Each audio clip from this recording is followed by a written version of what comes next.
नमस्कार, कार्यक्रममा तपाईलाई स्वागत छ। म राजेन्द्र बानिया। आजको संवादमा हामी डाक्टर मृगेन्द्र बहादुर कार्कीसँग कुराकानी गर्छौं। उहाँ नेपाल र एसियाली अनुसन्धान केन्द्र जो त्रिवी अन्तर्गत छ सिनास त्यसको कार्यकारी निर्देशक हुनुहुन्छ।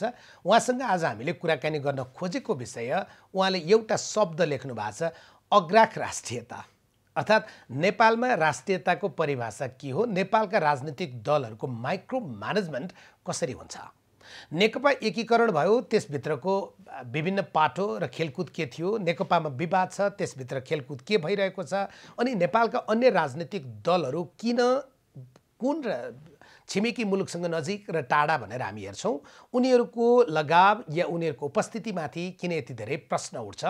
एउटा नेता जब बोल्छ उले बोलिसके पछाडि यो उत्तर पक्षको या दक्षिण पक्षको किन भनिन्छ, नेपाल पक्षधर ऊ किन हामी सोच्न सक्दैनौँ, विश्वास गर्न सक्दैनौँ। आज यही सेरोफेरोमा हामी कुराकानी गर्छौं। डाक्टर मृगेन्द्र बहादुर कार्की यति बेला संवादका लागि स्टुडियोमा हामीसँग हुनुहुन्छ, सिनासका कार्यकारी निर्देशक। डाक्टर साहब, स्वागत छ कार्यक्रममा। धन्यवाद। एउटा अनौठो कुरा, तपाईँ एउटा राजनीतिक दलको नेता देख्नुहुन्छ, उसको भाषण सुन्नुहुन्छ, उसका लेख पढ्नुहुन्छ, हैन? त्यस पछाडि तपाईँ सबभन्दा पहिले, मैले तपाईँ भनेको हामी सबै, यो कुन मुलुकको नजिकको होला, कहाँको पैसा खान्छ होला, कसको हितका लागि काम गर्छ होला, को द्वारा परिचालित होला, कुन दूतावासमा जान्छ होला भनेर अनेक यति धेरै प्रश्न हामी उठाउँछौँ। ऊ यो नेपालका लागि, यो मातृभूमिका लागि काम गर्छ भने विश्वास गर्न चाहिँ हामीलाई गाह्रो बन्छ। किन यस्तो परिदृश्य बन्यो राजनीतिमा? वास्तवमा अहिलेको चुरो प्रश्न नै यो होला जस्तो मलाई लाग्छ। काहीँ न काहीँ हामीले इतिहासले छोडेका डोबहरू छन् र इतिहासको स्वामित्वलाई हामीले ग्रहण गर्न सकेनौँ।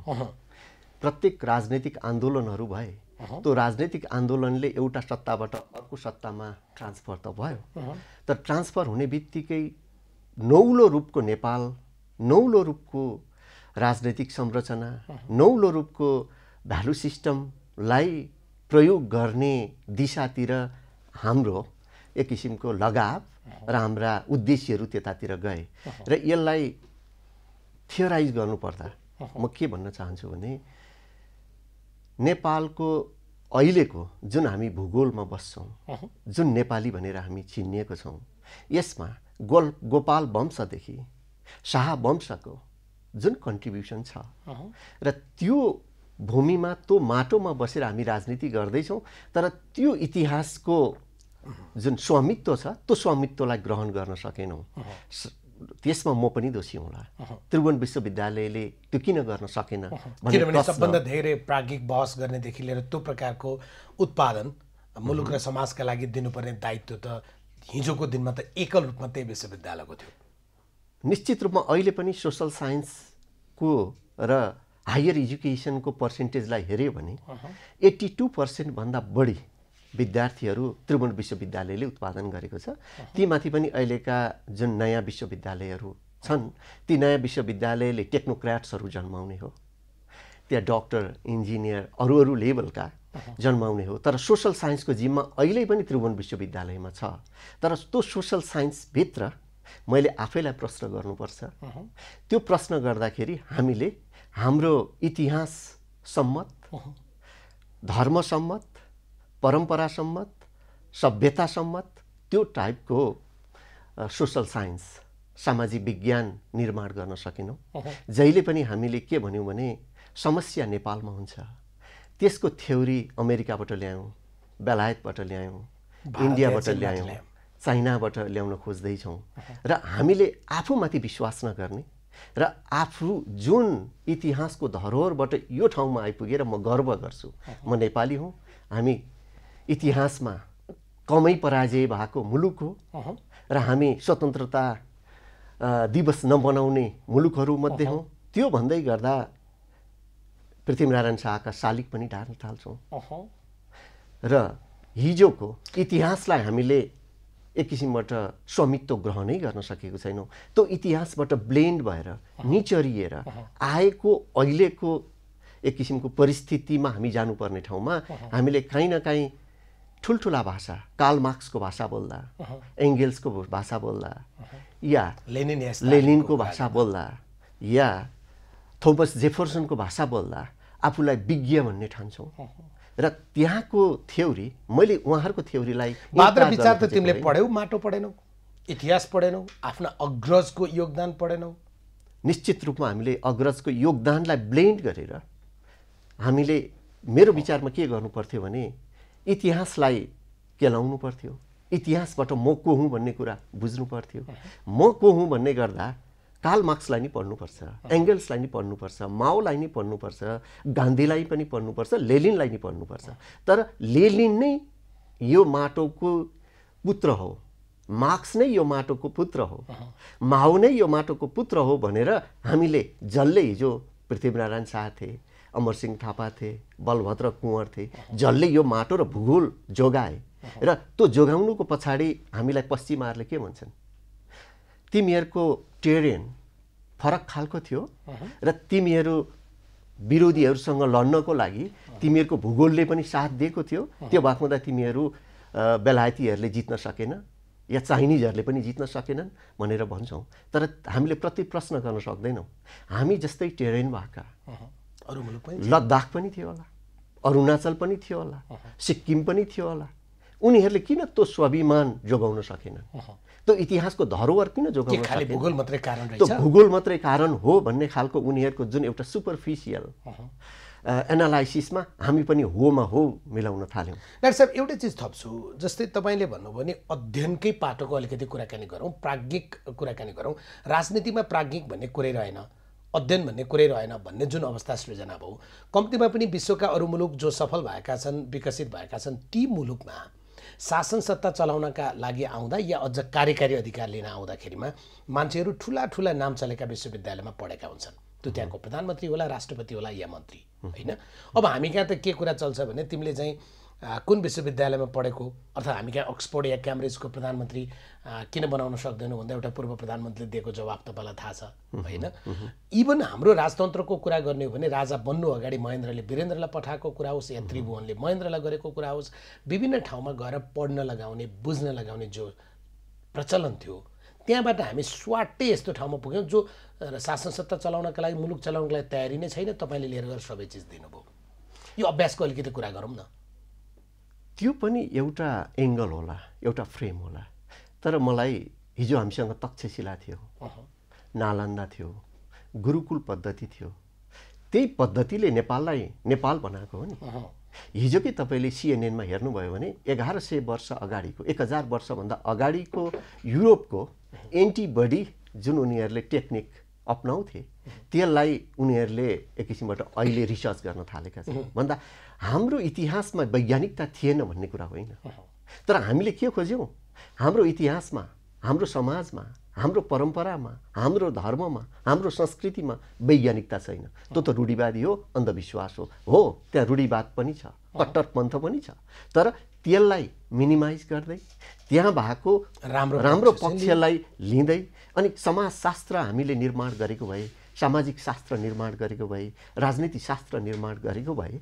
अझ म तपाईँलाई एउटा मैले दुस्साहस गरेको थिएँ त्यो जापानमा एउटा मैले पेपर दिएँ राजनीति र पोलिटिक्स एउटै होइन राजनीति र पोलिटिक्स एउटै होइन राजनीति जुन रूपमा नेपालमा र यो भूगोलमा निर्माण भयो र त्यसले जुन कम्पोनेन्ट तत्त्वहरूलाई सङ्घाल्छ पोलिटिक्स त्योभन्दा भिन्न मुलुकमा भिन्न परिवेशमा भिन्न धर्म संस्कृतिमा निर्माण भएको हुँदा राजनीति र पोलिटिक्स हामी एकै अर्थमा लिन्छौँ तर तपाईँले त्यसको नुआन्सेस गहिरिएर गएर हेर्नुभयो भने राजनीति र तपाईँले पोलिटिक्समा पनि फरक छ सामान्यतः तपाईँले अझ स्पष्ट गरेर भन्न खोज्नु भएको पोलिटिक्स भन्ने जुन शब्द बन्यो जहाँ जुन समाज जुन क्षेत्र जुन भूगोल जुन भाषिक समूहमा बन्यो उनीहरूले त्यसलाई जसरी परिभाषित गरे या राजनीति जुन भूगोलमा बन्यो र परिभाषित गरियो तथापि एउटा दिन त आयो नि त्यसको रूपान्तरण अङ्ग्रेजी र नेपाली रूपान्तरण गर्दा राजनीति र पोलिटिक्स एउटै हो हामीले भन्यौँ तपाईँ जान खोजेको चाहिँ त्यसको उद्भव र उद्गममा हो नि उद्भव उद्गम र नेपालमा जुन प्र्याक्टिस भएको छ नि हामीले एकातिर इतिहासलाई इन्कार गर्ने अर्कोतिर प्र्याक्टिस र सामाजिकीकरण चाहिँ इतिहासका हाम्रा राजाहरूबाटै लिने र अहिले प्रश्न उठ्छ नि हामीमा नेताहरू भए तर राजालाई फ्याँक्यौँ, नयाँ राजाहरू निक्लिए। सही। अब खोजेको चाहिँ हामीले के थियो? पोलिटिक्स अन्तर्गतको पोलिटिकल लिडर थियो हामीले दिन खोजेको इतिहासबाट। तर पोलिटिकल लिडर नेपालको भूगोलमा, नेपालको इतिहासमा, नेपालको समाजमा जुन हाम्रो समाजको मेरुदण्ड छ नि, त्यो भनेको त सभ्यता हो, संस्कृति हो। त्यो एक दिनमा बनेको होइन। अघि मैले भने त्यसमा गोपाल वंशदेखि किराँतहरूले, मल्लहरूले र शाहहरूले जुन भूमिका निर्वाह भएको छ र त्यहाँबाट आएर हामी यो अवस्थामा छौँ। एकातिर राजनीतिले के गर्यो? पोलिटिक्सले त्यसलाई इन्कार गर्न खोज्यो। तर हामीले प्र्याक्टिस गरिरहेको कुरा चाहिँ फेरि कहाँबाट ल्याउँ? त्यहीँबाट ल्याउँ। अनि हामी त अहिले काहीँ न काहीँ डबल स्ट्यान्डर्ड, त्यो ड्युअलिटीमा बसेको छ। जब तपाईँसँग दुविधा र द्वैत चरित्र हुन्छ, त्यस पछाडि तपाईँबाट सही कुरा आउने सम्भावना एकदम कम हुन्छ, विश्वसनीयता घटेर जान्छ। अब त्यसमा म राजनीतिज्ञहरूलाई या पोलिटिसियनलाई दुःख दिन के अरे दोष दिन चाहन्न धेरै। किनभने मैले त्रिभुवन विश्वविद्यालयमा के पढाएँ त? अनि ती त्रिभुवन विश्वविद्यालयमा पढ्न गए कि गएनन् भन्ने पनि प्रश्न छ नि भने डाक्टर साहब। पढ्न त जानु पर्यो नि, तपाईँले घर घरमा गएर त पढाउन सक्नुहुन्न। त्यसमा चाहिँ अलिक फरक खालको उसमा पनि जान सकिएला। हामी औपचारिक शिक्षा लिँदैमा विद्वान हुने र औपचारिक शिक्षा नलिँदैमा हामी काहीँ न काहीँ राजकाज गर्नै असमर्थ हुने खालको परिवेशबाट पनि एनालाइसिस गर्न सकिएला। अब औपचारिक शिक्षा भनेको के हो त? तपाईँलाई धर्मलाई रिलिजन भनेर सिकायो नि त। जो हामी यहाँबाट पढ्न गयौँ बेलायतमा, अमेरिकामा, हामीले यहाँ बुझिरहेको, प्र्याक्टिस गरिरहेको, हामी जहाँ एकबाट इम्बेडेड भन्छ नि, जुन ठाउँमा हामी छौँ त्यो ठाउँमा चाहिँ हामी धर्ममा छौँ। तर हामीलाई के भन्यो? त्यो धर्म, तेरो हिन्दू भनेको त रिलिजन हो भनेर सिकाएर पठायो। अब हामीले के भन्न थाल्यौँ? हिन्दू रिलिजन भन्न थाल्यौँ, बौद्ध रिलिजन भन्न थाल्यौँ। तर बौद्ध धर्म र रिलिजनमा पनि त फरक छ। त्यो लेभलको एक किसिमको विवेचनामा, त्यो लेभलको संवादमा अब हामी इन्ट्री गर्दैछौँ जस्तो मलाई लाग्छ। तपाईँको भनाइ के, विदेश गएर पढ्दा या विदेशीले जो प्रकारको अभ्यास गर्छन् या भाषिक परिभाषा अन्तर्गतका विधाहरू उनीहरूले चाहिँ सृजना गरेर त्यस अन्तर्गत एउटा खुल्ला बाटोतिर उनीहरू जान्छन्, अप्ठ्यारो त्यहीँनिर भयो, अर्थात् सोचाइको फरकपन त्यहीँबाट आरम्भ भयो। हामीले त्यसलाई रिलिजन भनेको धर्म होइन भन्ने कुरा सिकाउन सकेन, पोलिटिक्स भनेको राजनीति होइन है, फरक कुरा हो भन्न सकेनौँ हामीले। हिन्दू भनेको धर्म मात्रै होइन या बौद्ध भनेको धर्म मात्रै होइन भन्ने सिकाउन सकेनौँ। कमजोरी त्यहाँ भयो। निश्चित रूपमा त्रिभुवन विश्वविद्यालयबाट हामीले त्यही कुरा सिकायौँ र हामीले के गर्यौँ भनेदेखि भन्न चाहिँ नेभर कोलोनाइज्ड भन्यौँ, तर सधैँभरि कोलोनाइज्ड भयौँ माइन्डसेटमा, कन्सेप्ट लिने क्रममा। हामीले कहाँको कन्सेप्टलाई लियौँ? अक्सफोर्डकोलाई लियौँ, हार्वर्डकोलाई लियौँ। तर हामीले तक्षशिलाकोलाई त लिएनौँ, नालन्दाकोलाई लिएनौँ। हामीले राजा जनकबाट सिक्न सकेनौँ, भतृहरिबाट सिक्न सकेनौँ, अष्टवक्रबाट सिक्न सकेनौँ। अब अष्टवक्रलाई हामीले मिनिमाइज गरेर म नेपालको त जुन म भन्दै गर्दा आउने कुरामा त राजा पृथ्वीनारायण पनि आउँछन्, म भन्दै गर्दा जनक पनि आउँछन्, म भन्दै गर्दा भतृहरि पनि आउँछन्, अष्टवक्र पनि आउँछन्। तर त्यो म भित्रको निर्माणमा उहाँहरूको कन्ट्रिब्युसन, योगदान कति थियो र अहिले कार्ल मार्क्सको योगदान कति छ, एङ्गल्सको कति छ। अब यो डुअलिटीमा र त्यही भएर मैले यहाँसँगको पहिलेको संवादमा पनि भनेको थिएँ, हाम्रा दुईटा मित्र राष्ट्रहरूले जब उनीहरूले आर्थिक वैभव एक किसिमबाट हासिल गरिरहेछन्, त्यसपछि उनीहरूले आफ्नो मौलिक समाज विज्ञान र त्यो समाज विज्ञानको सूत्रहरू पनि हाम्रै परम्परा र इतिहासबाट हुनुपर्छ भन्ने खालको एक किसिमको दर्शन र सिद्धान्तमा जाऊ भनेर त्यहाँको एकाडेमिसियनहरूलाई, प्राज्ञिक क्षेत्रलाई त्यतातिर घचेटेको अवस्था छ या इन्स्पायर गरेको। तपाईँले यही कुरा उठाउँदै गर्दा आज जर्मनको कुरा गरौँ, अमेरिकाको कुरा गरौँ, या जसले आजको दिनमा आर्थिक वैभव र समृद्धि हासिल गरिसकेका छन् तिनीहरूको कुरा गऱ्यो भने उनीहरू फेरि फर्केर तपाईँले भने जस्तै त्यहीँ जाँदैछन्। आफ्नो संस्कृति र संस्कारको मूलदेखि लिएर अब मानवीय मूल्य मान्यता, सामाजिक मूल्य र मान्यतातर्फ उनीहरू फर्किँदैछन्। त्यसो भए हामी एउटा, हामीलाई छुट होला नि, बेनिफिट अफ डाउट भन्छ नि होइन, हामी एउटा वैभव हासिल गर्ने त्यो दिशामा पुगेकै छैनौँ। प्रधानमन्त्रीको समृद्ध नेपाल सुखी नेपाली प्राप्त गरेकै छैनौँ। त्यही कारण यी धेरै चिजहरूमा कमजोरी भयो होला। हामी नै समृद्ध भएपछि त्यो खोजमा जाउँला भनिदियो भने हामीलाई एउटा छुट हुन्छ नि। होइन, मैले पश्चिमलाई भनेर टोटल इन्कार गर्न खोजेको होइन है। पश्चिमले नेचुरल्ली स्वतः स्फूर्त रूपमा उहाँहरूले त्यो बाटोमा र त्यो विकासमा उहाँहरू पुग्नुभयो। उहाँहरू त एउटा अप्टिमम लेभलमा हुनुहुन्छ। त्यही भएर आधुनिकताको परिभाषा एउटै मात्रै हुन सक्दैन। आधुनिकता, अमेरिकाको आधुनिकता, बेलायतको आधुनिकता र नेपालको आधुनिकतामा फरक हुनुपर्छ। अमेरिकाको आधुनिकता अमेरिकाकै परम्पराबाट निर्माण भएको कुरा हो र नेपालको आधुनिकता नेपालकै परम्पराबाट निर्माण हुनुपर्छ।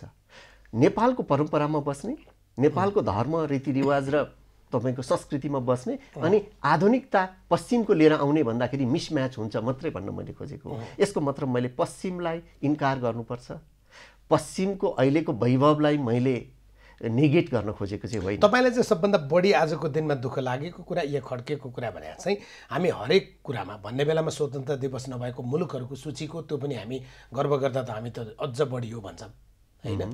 तर राजनीतिक रूपमा पनि हामी औपनिवेशिक भयौँ, सांस्कृतिक रूपमा पनि औपनिवेशिक भयौँ, सोचमा पनि औपनिवेशिकता हाबी भयो। ग्लोबल सिटिजनका नाममा हाम्रो त अब लगाव पनि औपनिवेशिक भइसक्यो होइन, छिमेकीले होस् या अर्को कुनै मुलुकले। त्यहाँबाट बाहिर त कसरी आउन सकिन्छ र? होइन, अब अहिलेको जुन पोस्ट कोभिड-19 पछि एकातिर हामी ग्लोबलाइजेसनमा गएको थियौँ, अब डिग्लोबलाइजेसन भन्ने कुरा पनि छ। अमेरिकाले अमेरिकाको बारेमा सोच्ने, डिग्लोबलाइजेसनलाई लोकलाइजेसन भन्ने या ग्लोबलाइजेसन भन्न सकिन्छ। भूकेन्द्रीकरण भनेर, भूकेन्द्रीकरण, इन्डियाले इन्डियाको बारेमा सोच्ने, चाइनाले चाइनाको बारेमा सोच्ने, आफ्नो आफ्नो देशमा सोच्ने, त्यो खालको ट्रेन्ड पनि अहिले चलेको छ। त्यही भएको हुँदाखेरि हामीले जुन अहिलेसम्म एक किसिमको प्राज्ञिक विशिष्टता हासिल गऱ्यौँ, त्यो प्राज्ञिक विशिष्टतामा मलाई जहाँसम्म लाग्छ, यहाँले हेर्नुभयो हुन्छ, त्रिचन्द्र कलेज खोलिसकेपछि त्यति बेला को समाजमा दुईटा खालको मत थियो, म्लेच्छेको भाषा पढ्ने या हाम्रो के अरे परम्परागत भाषा र संस्कृति त्यो विद्या पढ्ने। त्यो बस आज हामी म्लेच्छ भन्दैनौँ। आज हामी के गर्छौँ, एकातिर पश्चिमलाई नेगेट गर्छौँ, लुगा पनि त्यही लाउँछौँ, छोराछोरी पनि त्यही पढाउँछौँ, सम्पत्ति कमायो भने त्यहीँ लगेर घर पनि बनाउँछौँ। अब त्यो एउटा सपना सधैँ पालिराखेको पनि हुन्छौँ। त्यो भएर हामी अहिले त डुएलिटीमा काहीँ न काहीँ एक किसिमको टेन्सन र टर्चरमा छौँ। एकातिर हामी न नेपाली म बोल्न जान्दछु राम्रोसँग, न अङ्ग्रेजी जान्दछु, संस्कृतको त कुरा छोडिदिनुहोस्। मैले जान्नुपर्ने, मैले सिक्नुपर्ने कुरा, अब योभन्दा बढी फेरि यो एक किसिमको गलत खालको यसले मेसेज दिन खोज्यो भन्ने खालको हुन्छ। तर मैले एकजना अक्सफोर्ड युनिभर्सिटीमै प्राध्यापक पिएचडी र मास्टर्स गर्नुभएको अस्ट्रियाको प्रोफेसरसँग मेरो कुराकानी भएर हामीले एउटा जोइन्ट प्रोजेक्ट गर्ने भन्यौँ। अनि मैले उहाँलाई सोधेँ तपाईँको पिएचडी केमा? उहाँले भन्नुभयो मेरो सैबिजममा। अनि तपाईँ संस्कृत जान्नुहुन्छ भन्दा म संस्कृत राम्रोसँग बोल्न सक्दिनँ, पढ्न लेख्न सबै गर्न सक्छु। अस्ट्रिया अहिले भियेनामा पढाउनुहुन्छ। निना निरिङ भन्ने उहाँको नाम हो। त्यसपछि मैले सोधेँ तपाईँलाई किन संस्कृत पढ्न मन लाग्यो, तपाईँलाई किन सैबिजम पढ्न मन लाग्यो भन्दा उहाँले के भन्नु भने पश्चिमको विकासको एउटा अप्टिमम लेभलमा हामी पुग्यौँ। समाजशास्त्रलाई सोसियोलोजी भनेर जाँदा हामीले ग्रिकबाट रोमनबाट त्यसको मिनिङ खोज्नुपर्छ, व्युत्पत्ति हुन्छ नि। हामीले हाम्रो समाजको कुरा गर्दा संस्कृत हाम्रो रुट हो भने संस्कृत चाहिँ हामीले बिर्स्यौँ। तर उनीहरू अहिले केमा लागेका छन्, त्यो संस्कृतले निर्माण गरेको एउटा जुन ऐतिहासिक ट्रेजर छ नि, एउटा खानी, ज्ञानको खानी, त्यो खानीभित्र पनि धेरै विज्ञान छ, धेरै खालको मौलिकता छ र त्यसभित्र अरू सभ्यता र वैभवहरू फरक किसिमका हुन सक्छन्। त्यसको पनि हामीले खोजी गर्नुपर्छ। किनभने ग्रिक र रोमनबाट निर्माण भएका एन्थ्रोपोलोजी भन्नुहोस्, पोलिटिक्स भन्नुहोस्, सोसियोलोजी भन्नुहोस्, हामीले अहिले पढ्दा सोसियोलोजीको मिनिङ भन्दाखेरि सोसियो प्लस ओलोजी भनेर ग्रिकमा पुग्छौँ।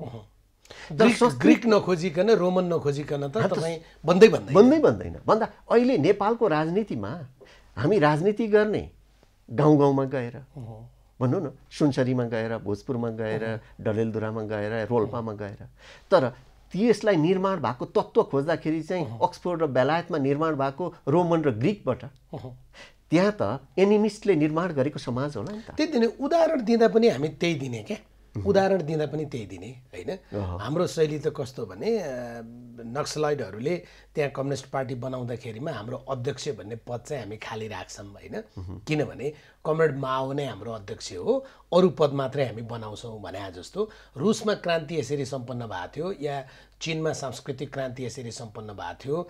यो उदाहरणहरू लिँदा पनि तपाईँ नेपालको हाम्रो योगमायाले गरेको सङ्घर्षको कुरा हामी गर्दैनौँ। अहिले तपाईँले पृथ्वीनारायण शाहको कुराकानी गर्नुभयो, या भ्रिकुटीले चाहिँ तिब्बतसम्म गएर नेपालको चाहिँ कला र संस्कृतिका बारेमा एउटा सांस्कृतिक आदान प्रदानको तहबाट गरेको कुरा हामी सम्झँदैनौँ। त्यो रोग पनि त रोगै त भयो नि। त्यो अघि मैले भने त्रिभुवन विश्वविद्यालयले या हामीले सुरु गर्दाखेरि हामी मौलिकतामा कति रह्यौँ भन्ने कुरा हो। त्यही भएर अघि यहाँले सुरुमा परिचय दिँदाखेरि मलाई उठान गर्नुभयो, मैले अग्राक राष्ट्रियता भन्ने मलाई खुब मन पराएको थियो। मैले किन अग्राक राष्ट्रियता भने नेपालको साम्यवादीहरूको इतिहासलाई मैले हेर्दा, परराष्ट्र नीतिसँग जोडिएर हेर्दा मैले 3 कालखण्डमा बाँडेर हेरेँ।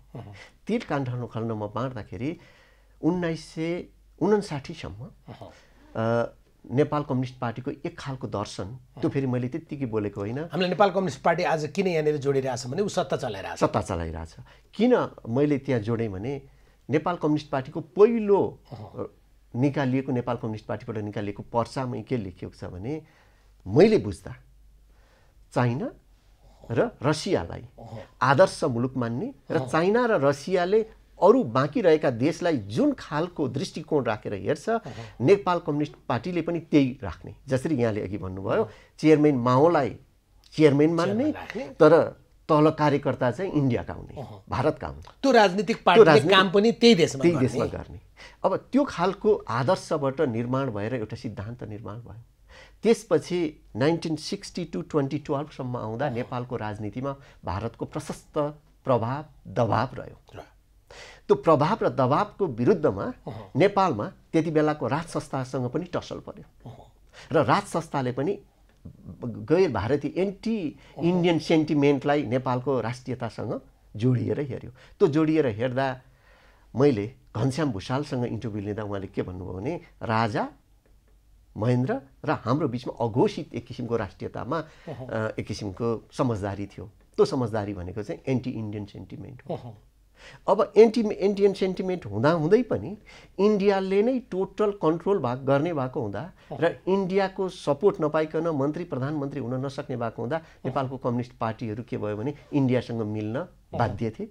किनभने उनीहरूले राजनीतिको उठान सुरुवात पनि त्यहीँबाट गरे, राजनीति कम्युनिस्ट पार्टीको चेतना पनि इन्डियाभरै आयो। त्यो अवस्थामा आइसकेपछि जब चाइनाले आफ्नो आर्थिक वैभव हासिल गर्यो र 2013 BRI लिएर आयो, BRI लिएर आएपछि चाइनाले हिजोको नेपाल सरकार र चाइना सरकारको बीचको औपचारिक सम्बन्धमा दुई देशको सम्बन्ध स्थापित गर्नुपर्छ भन्ने मान्यताबाट पर उठेर नेकपासँग छबुँदै त्यहाँको कम्युनिस्ट पार्टीको समझदारी सम्झौता भयो र पहिलेको अवस्थामा आदर्श मानेको मुलुक समृद्ध भयो। अर्कोले त कम्पेल्ड मात्रै गरेको थियो, बाध्य मात्रै बनाएको थियो भन्दा अहिले स्वाट रूपमा हेरिँदा के देखिन्छ भने नेपाल कम्युनिस्ट पार्टीको क्याडरहरूको सेन्टिमेन्ट चाइनासँग जोडिएको देखिन्छ र चाइनाको र इन्डियाको सम्बन्ध के छ, रसियाको र अमेरिकाको सम्बन्ध के छ, चाइना र अमेरिकाको सम्बन्ध के छ या युरोपको सम्बन्ध के छ, त्यसको आधारमा नेपाल कम्युनिस्ट पार्टीले विश्व दृष्टिकोण निर्माण गर्न थाल्यो। मलाई जहाँसम्म लाग्छ त्यो एकातिर त्यो अवस्था रह्यो भने यता गैर कम्युनिस्ट प्रजातन्त्रवादी पार्टीहरूले चाहिँ युरोप र अमेरिकाको लिबरल इकोनोमिक र पोलिटिकल सिस्टमबाट आएको राष्ट्रियताको डेफिनेसन ल्याएर नेपालमा थोपर्यो। म के क्लेम गर्न चाहन्छु भने तिनीहरूलाई हामीले टोटली इन्कार गर्न त सकिन्न, तर त्यो नेपालको मौलिक राष्ट्रियता होइन। डाक्टर साहब, त्यहाँनिर तपाईँले भने जस्तै हामी राष्ट्रियताको परिभाषामा पनि, आफ्नो राजनीतिक दर्शनमा पनि, आफ्नो दृष्टिकोण र कार्ययोजनामा पनि जब त्यो प्रकारको अतिक्रमण, अब उनीहरू अतिक्रमण भन्न सक्दैनन्, प्रभाव होला होइन, त्यो अतिक्रमण तपाईँले भने जस्तै 2017 पछाडि जसरी भारतसँग को नजिक, त्यो त करिब करिब तपाईँ भन्ने भने 70-72 सम्म पनि त्यही थियो। तपाईँले BRI 2013 आइसके पछाडिको अवस्थामा अलि चीन मुखर भएर सरकार र सरकारको सम्बन्धबाट ऊ दलसम्म पनि झर्दिया भएर चीन देखियाओ। नत्र भने त एउटा लडाइँ यो मात्रै थियो, को दिल्ली दरबारको नजिक हुने होइन, यहाँ त को अमेरिकाको खुफिया हो, त्यस्ता प्रकारका कुराहरूबाट हामी गुज्रिन्थ्यौँ। अब एउटा पार्टनर थपियो, हाम्रो राष्ट्रियताको डेफिनेसनमा एउटा पार्ट नथपिया हो हामी सुध्रिया होइन नि। त्यही भएर अब त्रिभुवन विश्वविद्यालयले र एटलिस्ट प्राज्ञिक बहसमा नयाँ खालको हामी पोलिटिक्स हो कि राजनीति हो, धर्म हो कि रिलिजन हो, र राष्ट्रियता भनेको कार्ल मार्क्सले, लेनिनले, माओले जुन किसिमबाट डिफाइन गर्नुभयो, उहाँहरूले आफ्नो देश, आफ्नो भूगोल, आफ्नो इतिहास सापेक्ष एक किसिमको डेफिनेसन निर्माण गर्नुभयो। त्यसलाई हामीले इन्कार गर्ने कुरो भएन। मैले नेपालको लिँदै गर्दा चाइनिजले माओको लिँदा नराम्रो भन्न त मिलेन नि। त्यस्तै कार्ल मार्क्सको उनीहरूले लिँदा त्यसलाई नराम्रो भन्न त मिलेन। तर नेपालको इतिहासलाई हामीले हेऱ्यौँ भने म पूर्वको मान्छे र त्यहाँ सालको वृक्ष हुन्छ। सालको वृक्ष 1000 वर्षसम्म बढ्न लाग्छ भन्छ र 1000 वर्षसम्म त्यो बाँचिराख्छ र बाँच्दाखेरि बढ्ने र बाँच्ने क्रममा त्यसमा अग्राख फलाउँछ र त्यो अग्राख चाहिँ सबभन्दा बलियो काठ हुन्छ। हामीले मठ मन्दिर घरमा त्यही प्रयोग गर्छौँ। हजारौँ वर्ष रहन्छ। जबकि त्यो पानीमै राख्यो भने नि हजारौँ रहन्छ, त्यो बाहिर राख्यो भने भित्र सुरक्षित गऱ्यो भने त हजारौँ वर्ष रहन्छ। नेपालको राष्ट्रियता जुन हिजो भौगोलिक निरन्तरता थियो र भौगोलिक स्वराज थियो, त्यो स्वराजमा कुन राजाले शासन गरे त्यो गौण कुरा हो। नेपालीले नेपालीमाथि शासन गरे हो। त्यो भौगोलिक स्वराज थियो। त्यो भौगोलिक स्वराजबाट हाम्रो के भयो, वीरता पनि हाम्रो आयो। त्यो वीरता आउने कुरामा आध्यात्मिकताको कुरा पनि होला। हामीले धर्म संस्कृतिमा मैले कसरी मेरो राष्ट्रलाई मान्छु भन्ने कुरा गर्दा हिजो हाम्रो इतिहासमा छैन। पश्चिमतिर लड्न जाँदा अङ्ग्रेजहरूले हाम्रा सेनापति जेनरलहरूलाई यो टेरी तिमी छोड्देऊ, यसको तिमी राजा बनाइदिन्छु भन्दा मेरो धर्मले विपरीत हुन्छ। म बाघको बच्चा हुँ, म सिनो खाँदिनँ भन्ने हैसियत राख्ने जुन एउटा चेतनाको विकास, अध्यात्म, त्यति बेलाको राजनीति र त्यति बेलाको समाजले निर्माण गरेको जुन एउटा चेतना थियो, त्यो चेतनाबाट नेपाल निरन्तर रूपमा अगाडि आयो भने त्यो चेतनाबाट निक्लेको बहादुरीता, वीरता र भौगोलिक स्वराजको बीचको अन्तर्सम्बन्धबाट हामीमा जुन एउटा अग्राह जस्तो राष्ट्रियता निर्माण भयो। तर तपाईँले भनेको निर्माण हुनु पर्थ्यो, अग्राह राष्ट्रियता निर्माण हुनु पर्थ्यो। हामी एउटा अर्को प्रश्नमा पनि जाउँला, नेसनालिटी र पेट्रियटिजम होइन, यसमा पनि अलि बढी बहस हुने र आफ्ना हिसाबबाट त्यसको चाहिँ परिभाषित गरिदिने चलन पनि छ। नेपाल चाहिँ मल्टिनेसनल मुलुक हो कि होइन, यो विविध प्रकारका कुरा उठाएका छन्। डाक्टर बाबुराम भट्टराई नै बहुराष्ट्रवादको अहिले त पक्षधर हुनुभएको छ। त्यहाँ एकछिनमा आउँछु। तपाईँले लेखेको एउटा गजब मलाई मन परेको कुरा चाहिँ के थियो भने तपाईँले भन्नुहुन्छ त्यही नेपाली राजनीतिक दलका नेता, यिनै राजनीतिक पार्टीहरू भारतमा एउटा सरकार हुँदा उसले चाहिँ धर्मनिरपेक्षता लेख भन्यो, हामीले लेखिदियौँ अन्तरिम संविधानमा होइन। फेरि तिनै राजनीतिक दल र तिनका नेता भारतले हामीले संविधान जारी गर्दाखेरिमा होइन हिन्दू राष्ट्र लेख भन्यो, हामी अल्झ्यौँ, तथापि हामीले लेखेका छैनौँ। अनि तपाईँले भनेको अग्राह राष्ट्रियता या हाम्रो त्यो हिजोको म बाघको बच्चा हुँ, डमरू हुँ, सिनो खान्न भन्ने कुरा कहाँ रह्यो त? त्यो त अघि मैले यहाँलाई भने नि, हामीले राजनीतिक दलले सिद्धान्त कहाँबाट लिएर आयौँ, कहीँ बाहिरबाट बोरो गऱ्यौँ। त्यो सिद्धान्त कम्युनिजम बरो गऱ्यौँ, डेमोक्रेसी बरो गऱ्यौँ। डेमोक्रेसीभित्र अघि यहाँले भन्नुभएको बहुराष्ट्रवादको कुरा पनि छ, त्यसमा हामी इन्कार गर्छौँ। त्यो पनि कसैले बगाइदिया भारी हो नि त्यो, निश्चित रूपमा। अब त्यो हिसाबले हेर्ने हो भनेदेखि हामीले नेपालको आदिवासी जनजातिहरूलाई कसरी एड्रेस गर्ने, आदिवासी जनजातिका मुद्दा के हुने र नेपालको मुद्दा के हुने भन्ने कुरामा जाँदा र मैले यहाँसँग पहिले पनि त्यो बारेमा हामीले छलफल गरेको थियौँ र सिनासमा एउटा कन्फरेन्स नै गरेँ। मोदीले सेकुलरिजमलाई फरक रूपले व्याख्या गरेको हो भने नेपालले के सिक्न सक्छ या हामी कहाँ गएर इन्गेज हुन सक्छौँ? किनभने सेकुलरिजम त नेपालको एक किसिमको इन्टेलेक्चुअल डिबेट नभइकन नेपालमा लादिएको कुरा थियो। अब लादिने कुरामा इन्डियाको पोलिटिकल पार्टीको लिगासी हेऱ्यो भने पनि कङ्ग्रेस आई बढी प्रो वेस्टर्न, बीजेपी त्यहाँको धर्म संस्कृतिलाई सेन्टरमा राखेर हिँड्ने, उसको त कुरै भएन, उनको कुर भएन भने जति बेला हामीले पिपुलको त्यति ठुलो डिमान्ड इन्टेलेक्चुअल्ली केही डिबेट भएको थियो, केही पेपी सेमिनारहरू भएका थिए, त्यहाँ अगाडि आएको थियो। तर जनमानसमा लगेर त्यसलाई हामीले एक किसिमबाट अनुमोदन गराएर हामीले सेकुलरिजम ल्याएको त होइन। त्यो सेकुलरिजम टु ए ग्रेट एक्सटेन्ट इन्डियाको सपोर्टमा वेस्टर्न पेनिट्रेसनमा सेकुलरिजम आएको।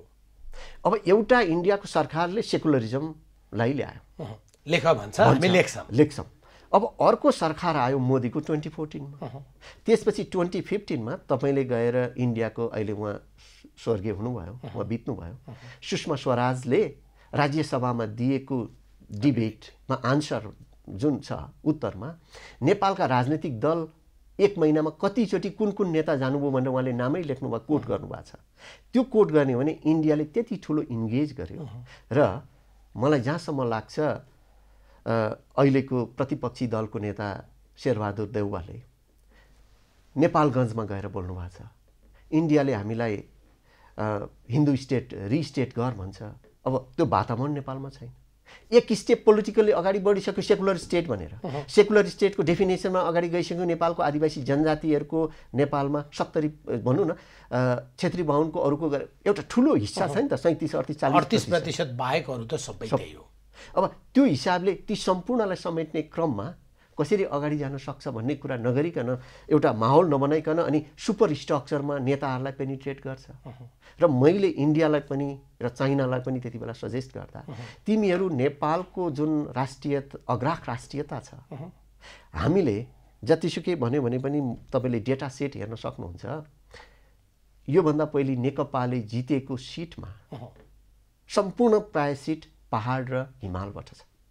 मधेसको 78 सिट छ। 78 सिटमा नेकपा अब सरकारमा जान्छ भन्ने ग्यारेन्टी थियो। पहिलो र तेस्रो दल सँगै मर्ज भएको थिए। ब्लकेटको विरुद्धमा अहिलेको प्रधानमन्त्रीज्यूले दिएको अडानको कारणले अग्रह आएको थियो। त्यो अवस्थामा पनि मधेसमा जम्मा 40 सिट मात्रै कम्युनिस्ट पार्टीकोमा छ, 38 सिट गैर कम्युनिस्ट पार्टीकोमा छ। करिब 25 लाख भोट गैर कम्युनिस्टहरूको उसमा छ मधेसमा। मधेसको 21वटा जिल्लामा करिब 20 लाख मात्रै भोट नेकपा भनौँ एमाले र माओवादी केन्द्र भन्दाखेरि अब राष्ट्रियतालाई डिफाइन गर्ने क्रममा पहाडको एउटा छ, मधेसको एउटा छ। अहिले राजनैतिक दृष्टिकोणमा हामीले बोरो गरेका राजनैतिक एक किसिमका आदर्शहरू र राष्ट्रियताका बिम्बहरू फरक छन्। तर पनि त्यहाँनिर जोडिएर चाहिँ डाक्टर साहब यही मधेस तपाईँले कुरा उठाउनु भयो या भूगोलको कुरा उठाउनु भयो। नेपाली कङ्ग्रेसले आफ्नो स्थापना कालदेखि जहिले पनि मधेस या तराई क्षेत्रलाई आफ्नो भोट ब्याङ्क मान्यो र अहिलेसम्म पनि पछिल्लो चुनावै हेऱ्यो भने पनि उसले प्राप्त गरेको मत हेर्ने पनि पहाडभन्दा तराई नै बढी हो, 51% होइन। त्यो अनौठो कुरा हो नि त। तर त्योसँगै जोडिएर हेर्दा मधेस भन्नासाथ भारतसँग बढी जोड दिने एउटा होइन, मधेसको कोही नेता या मधेसको कुनै दल छ भने यो भारतसँग लोयल छ भन्ने एउटा कुरा। दोस्रो, पहिलो पुस्ताका नेताहरू, तपाईँले पनि लेख्नु भएको छ त्यो कुरा चाहिँ।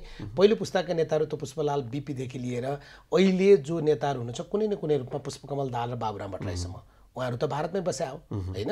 त्यो हेर्दा उहाँहरूको लोयल्टी चाहिँ भारतसँग अलिक बढी भयो, यो डेफिनेसन ठिकै छ? निश्चित रूपमा हो। त्यसबाट उहाँहरू उम्किन सक्ने अवस्था हुन्न। मैले भन्दा पनि एसडी मुनिले उहाँको आफ्नो किताबमा कमरेड प्रचण्ड र बाबुरामले इन्डियाको इन्ट्रेस्टभन्दा बाहिर जाँदैनौँ भनेर उहाँले लेखेको चिठी त किताबमा सार्वजनिक गर्नुभएको छ। र नेकपाको पहिलो पोलिट ब्युरो निर्माण हुँदा अयोध्या सिंह भन्ने भारतीय नागरिक नेपाल कम्युनिस्ट पार्टीको पोलिट ब्युरो मेम्बर हुनुभएको भनेर तपाईँले इतिहासमा लेख्नुहुन्छ, पाउनुहुन्छ। त्यो इतिहासको फ्याक्चुअल सत्य हो। भन्दा नेपाल र इन्डियाको सम्बन्ध भनेको मलाई के लाग्छ भने राजनीति चाहिँ पेरिफेरी हो। यसको मेरुदण्ड भनेको त धर्म, इतिहास, संस्कृति, परम्परा र तपाईँको जुन हाम्रो एउटा भौगोलिक निरन्तरता छ र एक किसिमको इन्टरेक्सन छ नि, थिक लेभलको इन्टरेक्सन, त्यो नै नेपाल इन्डियाको सम्बन्ध हो नि। जस्तै तपाईँले कम्युनिस्ट पार्टीको अयोध्या सिंहको कुरा जोड्दै गर्दा या कम्युनिस्ट पार्टी स्थापनाकै कुरा गर्दादेखि काङ्ग्रेसमा खास गरी बीपीलाई भने बढी जोडेर कुराकानी गऱ्यौँ भने त बीपीसँग दुईटै विकल्प थियो होइन। उहाँ केटाकेटीमा नै भारत जानुभयो, पिताजीका कारणले गर्दा उहाँ भारतको समाजवादी आन्दोलनमा निकै सक्रिय हुनुहुन्थ्यो, जसले गर्दा भारतमै राजनीति गरेर प्रधानमन्त्री बन्ने कि नेपालमा बन्ने योसम्म उहाँमाथि प्रश्न उठ्छ या हामी कुराकानी गर्छौँ भने त्यो पुस्ता त त्यस्तो थिँदै थियो। तर आज त त्यहाँबाट उम्किएर हामी के कुरा गर्न थाल्यौँ थाहा छ? पछिल्लो हप्ता या महिनाको कुरा गऱ्यौँ भने त डाक्टर साहब, चीनसँग चाहिँ नेपालको कम्युनिस्ट पार्टीको कुन नेता नजिक, अर्थात् कसको सत्ता बचाइदिने, कसलाई सत्तामा पुर्याइदिने, त्यही भारत जस्तै तहमा चीन आइपुग्यो या हाम्रा नेता त्यहाँ पुगिसके? अब अहिलेको दुईटा चरण होला। प्रधानमन्त्री अहिले पनि क्राइसिसबाट निक्लिनु भएको छैन। अघिल्लो एउटा क्राइसिस, वामदेव गौतम कहाँ गएर डिनर खाइसक्नुभयो, खिचाउनु भएको छ।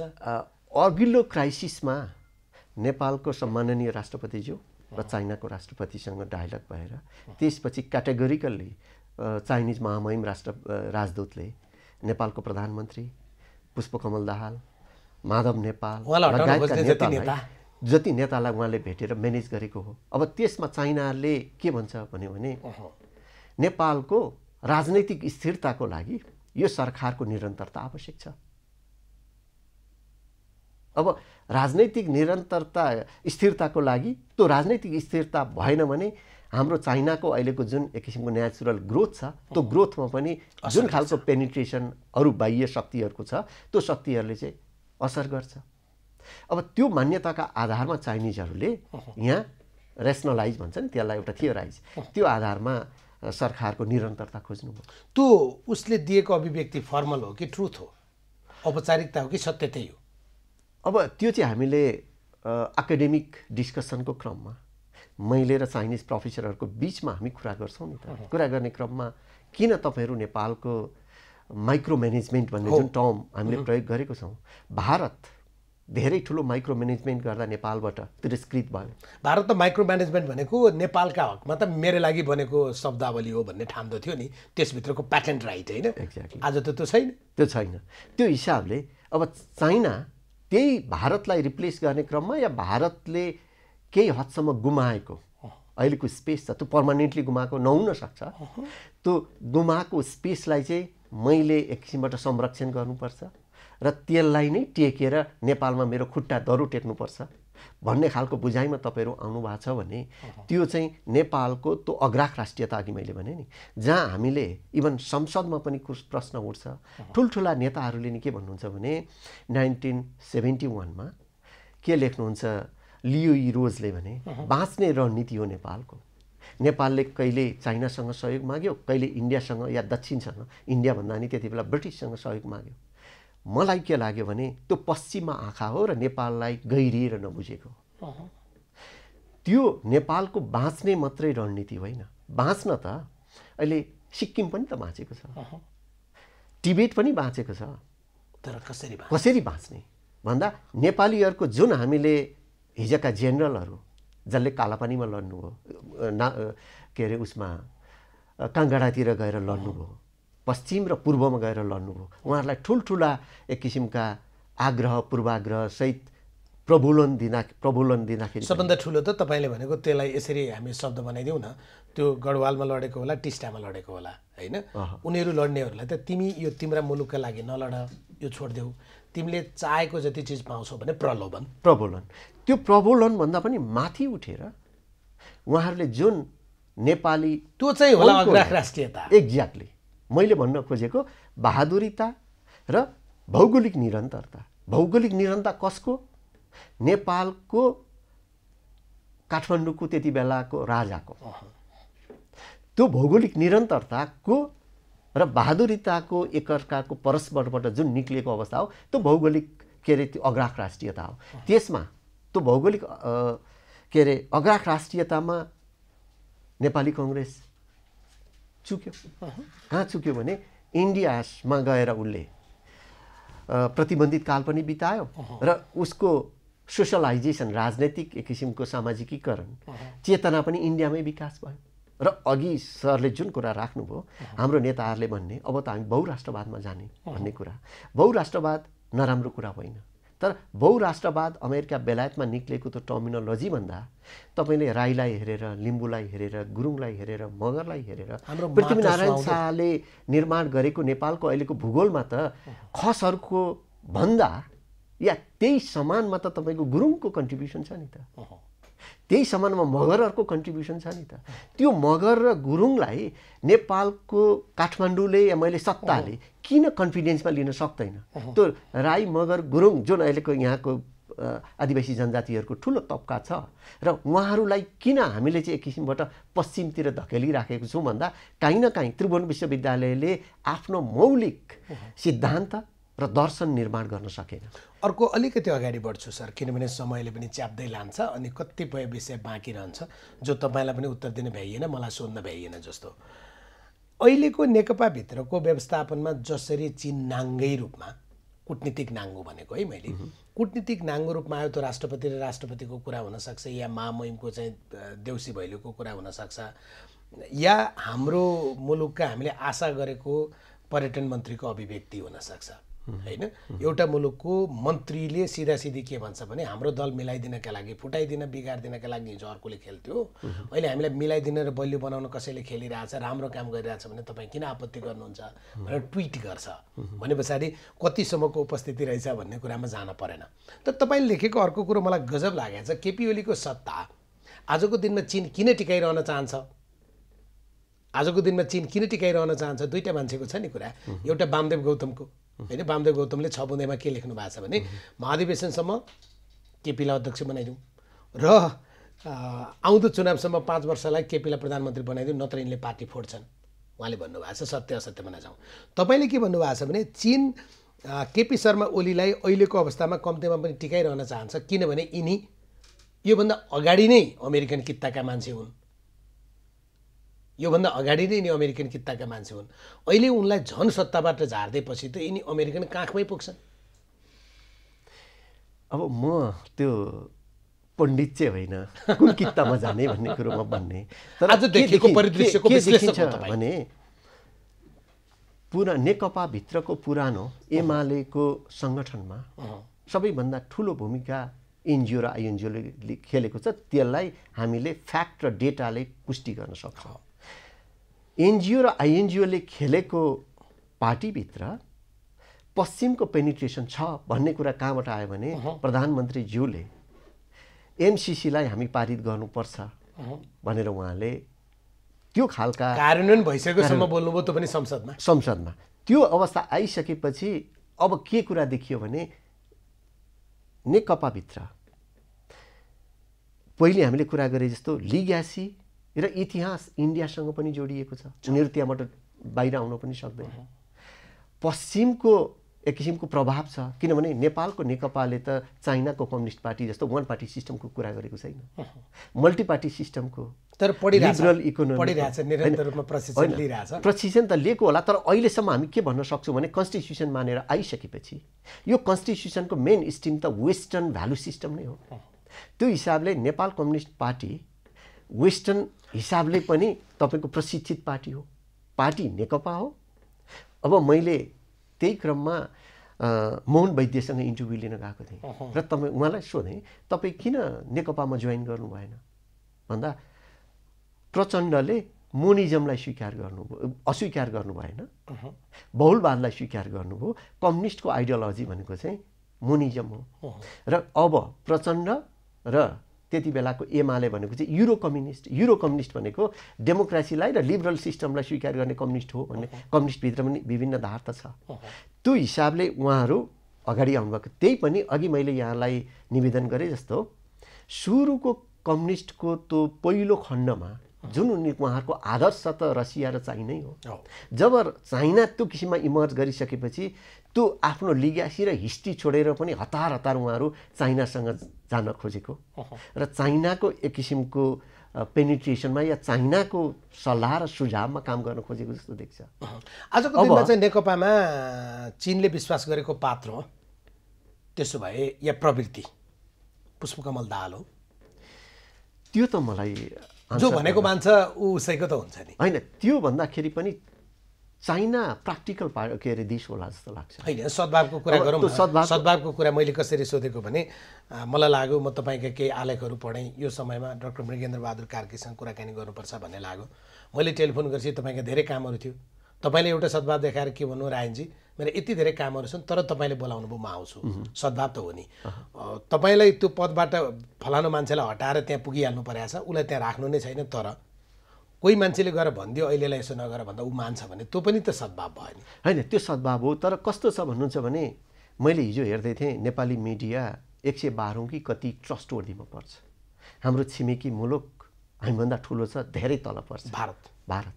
त्यो भएको हुँदा अहिले नेपालमा सोसल मिडिया र एक खालको हामीले वातावरण के बनायौँ भने सानो आशंकाको भरमा यो फलानुसँग जोडिएको छ, यो फलानुसँग जोडिएको छ, र त्यसले गर्दाखेरि तपाईँको जुन ब्रोडकास्टिङ यो कम्पनी छ, तपाईँको जुन एउटा प्रतिष्ठा इमेज छ, र मैले एक किसिमबाट आफूलाई जुन ग्रुपबाट हेर्छु, मैले ठ्याक्कै पण्डित जस्तो यो यसको भन्दा पनि मैले त डेटामा बोलेर, मैले बोल्दा त फ्याक्टमा बोलेर। तर यहाँले भन्नुभए जस्तो प्रभाव किन छ भनेर हामीले ठान्यौँ भने चाइनाले म्यानेज गर्दा उहाँहरू पहिलो ओलीको क्राइसिसबाट पछि हट्नुभयो। त्यसले गर्दा नेकपाभित्र चाइनाको प्रभाव छ भनेर त्यो आधारमा हामी भन्न सक्छौँ। अर्को एउटा प्रश्न सोध्छु, त्यसो भए यो मैले सोधेको प्रश्नको तपाईँले प्राज्ञिक मान्छेहरू ठेट जवाफ दिँदैनन् क्या, समस्या त्यहाँ छ। राजनीतिक मान्छेले चाहिँ ठेट जवाफ दिन्छन्। चाइनासँग जोडिएर नेपाली कङ्ग्रेस, किनभने यो मुलुकको राजनीतिमा एउटा स्थिर र स्थायी शक्ति कुनै छ भने काङ्ग्रेस छ। तथापि उसलाई सञ्चालनका हिसाबले हेर्दाखेरिमा कहिले काङ्ग्रेसको अस्तित्व नै झन्डै प्रजा परिषद जस्तो त कहिले फेरि मुखर जो देखिएकै छ। आजको दिनमा चाहिँ भारतसँग पनि चीनसँग पनि काङ्ग्रेस बेखबर हो। होइन, काङ्ग्रेसले मलाई जहाँसम्म लाग्छ है अहिले करिब 2/3 मेजोरिटी छ, र काङ्ग्रेसका कार्यकर्ताको स्वभावले पनि त पार्टीको इन्डक्ट्रिनेसन आइडियोलोजीलाई एक किसिमबाट त्यहाँ जोडिने कुरा हुन्छ नि। काङ्ग्रेसले हेर्दाखेरि अब काङ्ग्रेसले निर्माण गरेको सिद्धान्त र दर्शन त अहिले नेपालमै छ, जबकि काङ्ग्रेसले नै निर्माण गरेको सिद्धान्तमा माओवादी पनि मोनिजम हुँदै बहुलवादमा आउने, एमाले पनि बहुलता हुँदै बहुल होइन। पहिलो संविधान सभाको चुनावमा तपाईँले उहाँहरूको मेनिफेस्टो हेर्नुभयो भने मैले अध्ययन गरेको छु, उहाँले बहुलवाद भन्नुभएको छैन, बहुलता भन्नुभएको छ। एमाले माओवादीले चाहिँ मोनिजम भनेको छ, मैले संसदीय व्यवस्था। त्यो हेर्दाखेरि उहाँहरूको आइडियोलोजिकल जुन ट्राभल हुन्छ नि त, त्यो भए पार्टीभित्रको इन्डक्ट्रिनेसन, सोसलाइजेसन हेर्दा अहिले काङ्ग्रेस र नेकपाको या एमालेको नेताहरूको कुनै पनि चरित्र हेर्दा तपाईँले फरकै देख्नुहुन्न। उनीहरूको रहन सहन, उठा बसा, बोल्ने खाने, जुन रेस्टुरेन्ट जाने, जुन हरकै हिसाबले गर्दा जुन 48 सालमा नेताहरूको चाहिँ समृद्धि गजब छ। अब त्यो समृद्धि हेर्दाखेरि नेपाली कङ्ग्रेसले इन्डिया र चाइनासँग, अब मैले त्यसमा लेखेको छु नेपाली कङ्ग्रेस किन डराउँछ चाइनासँग स्वाट्टै जाँदाखेरि भन्यो भने इन्डियाको एक किसिमको माइन्डसेट छ जुन यहाँले पहिले नै भन्नुभयो, नेपाल चाहिँ नेपाली कङ्ग्रेस चाहिँ कम्तीमा पनि हाम्रो हो भन्ने मान्दछौ। होइन, नेपालै हाम्रो हो, र नेपालको जुन पार्टी चाइनातिर लाग्छ त्यसलाई हामीले त्यहाँबाट के गर्नुपर्छ, असहयोग गर्नुपर्छ भन्ने छ। नेपाली कङ्ग्रेसले जितेको 23 सिट मध्ये 16 सिट मधेसबाट छ, उसले ल्याएको पपुलर भोट मध्ये 51% मधेसबाट छ, र अब लिग्यासी सम्पूर्ण आइडियोलोजिकल लिग्यासी भारतसँग छ। तर चाइनासँग पनि बिपी कोइरालाले र राजा महेन्द्रले जुन ऐतिहासिक सम्बन्ध स्थापित गरेर त्यही ऐतिहासिक सम्बन्धको आधारमा नेपाल चाइनाको अहिलेको सम्बन्ध छ, त्यसलाई पछि त हामीले एक्टिभेट गर्ने त्यसरी हेर्नु त डाक्टर साहब, अहिलेको कम्युनिस्ट पार्टी को भन्दा त बिपीको या कङ्ग्रेसको चीनसँगको सम्बन्ध, खास गरी त्यति बेलाको हामीले हेऱ्यौँ भने माओसँग कुरा गर्ने भने नजिकको थियो, चाँडो थियो, त्यति बेलै उहाँहरू सम्बन्धमा हुनुहुन्थ्यो। तर आज चीनले शक्तिमा नभएर नपुछेको काङ्ग्रेसलाई या काङ्ग्रेसले भारत रिसाउँछ भनेर चीनसँगको सम्बन्धको विषयमा बोल्न नसकेको, मलाई त्यस्तो लाग्दैन। चीनसँग कुनै न कुनै रूपमा, अघि नै मैले भने चाइनासँग जोडियो भने पार्टीभित्र पनि चुनाव हारिन्छ कि, संसदीय चुनाव त हारिन्छ होला, हार्ने अवस्थामा पुर्याउँछ होला, तर पार्टीभित्र पनि चुनाव हारिन्छ कि भन्ने खालको एउटा माइन्डसेट, मानसिकता नेपाली कङ्ग्रेससँग छ।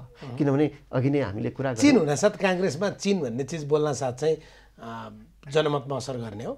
तर अघि मैले भने त्यति बेला मैले मेरो आलेखमा नि लेखेको छु, पहाडको कङ्ग्रेस र मधेसको कङ्ग्रेसको मानसिकता फरक छ, र नेपाल भनेको अहिलेको अवस्थामा जुन अग्राख राष्ट्रियता निर्माण भयो, तर त्यो चाहिँ अब मधेसवादी साथीहरूले चित्त नदुखाउँदा पनि हुन्छ अहिलेको उसमै हो। ठिक छ। त्यो अग्राख राष्ट्रियता पहाडले नै निर्माण गरेको, काठमाडौँ गोर्खाहरूले नै निर्माण गरेको। अन्तिममा एउटा शब्द भनिदिनुहोस् त, यो चाहिँ यस नोमा भनिदिनुहोस् भन्ने लागेको छ।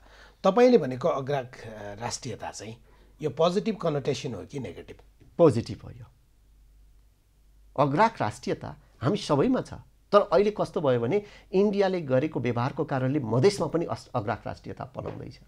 हामीले 5 किलोमिटरको बोर्डरमा बाँध ठुल्ठुला बाँध्दाखेरि दुईटा देशको सहमति हुनुपर्छ भन्छ।